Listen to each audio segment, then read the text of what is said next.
self-sacrifice, with a view to show to the world that the revolutionary movement was not merely alive while the Sandhurst murder case was still going on, but it had the potential and the strength to bring about large-scale uprising. Azad drew an ambitious and courageous plot to assassinate the Viceroy, Lord Irwin himself, by blowing up his carriage by using explosives.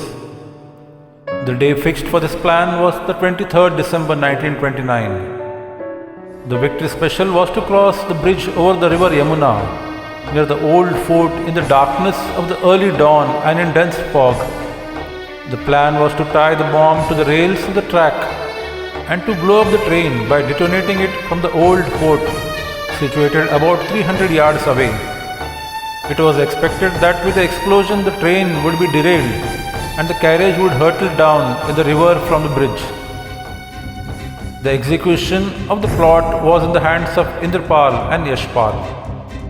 They were successful in bringing about the explosion, but the dense fog prevented the correct compartments from being identified for the hit. Also, the explosives did not turn out to be powerful enough, and the rails were not disrupted to the extent expected. The explosion destroyed the second compartment of the train, but the damage was not so severe as to require the train to be halted. The train could proceed on its journey even on the disrupted rails. It was Lord Irwin's good fortune that really saved him. Yashpal and Indrajit escaped, taking advantage of the dense fog. Azad was clearly of the view that it was not in the interest of the future of the organization that prominent persons like Bhagat Singh and Sukhdev should languish in jail or meet their end by being sent to the gallows. Therefore, he drew up a plan for their escape from the jails.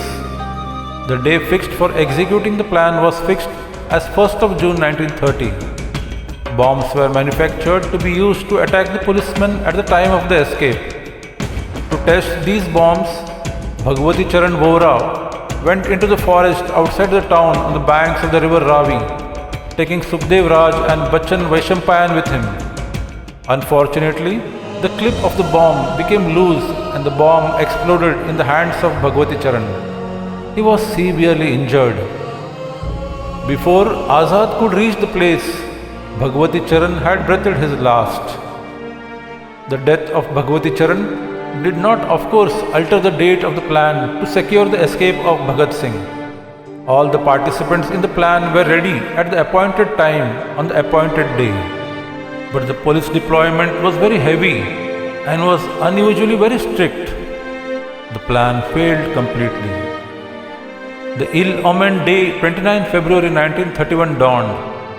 About 9:30 in the morning, Yashpal went with Surendra Pandey to the market. Since he had to meet someone in Alfred Park, Azad left along with them. He was wearing a plain dhoti and a shirt, but as was usual with him, he had not forgotten to tie his dear Mauser pistol to his waist and also to wear the strap of bullets. Vishweshwar Singh, one unpatriotic person, had noticed Azad when he was entering the garden.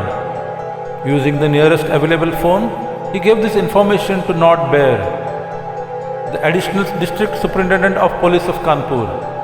Not Bear reached the garden in a jeep, fully armed, and taking 3 armed secret police with him, accosted Azad walking in his direction, aiming his pistol at him. Almost as in a lightning, Azad suddenly had his Mauser in his hands and fired at Bear. But just at this moment, the bullet fired by Bear hit Azad in his leg and he missed his aim. The next bullet fired by Bear entered his chest. Even then, with his next bullet, Azad was able to hit Bear. The bullet entered his upper arm. Taking advantage of this opportunity, Azad moved like a cheetah and took shelter behind a big tree. There was exchange of bullets from both the sides. Of course, Azad was all alone and had limited bullets with him. The battle was clearly uneven. Just then Azad happened to notice Vishweshwar Singh behind a bush far away. Even in that condition, he took aim and fired at Vishweshwar. His jaw was torn off. Police reinforcement arrived then. There was only one bullet left in Azad's pistol. He took a shot near his own heart and lived to his vow that he would not allow to be captured alive by the police. Only after they were satisfied that Azad was dead, police took charge of the dead body. The police cremated his body on the Rasul Ghat. The tree under which Azad breathed his last was sanctified, and people started worshipping that place and lighted lanterns there.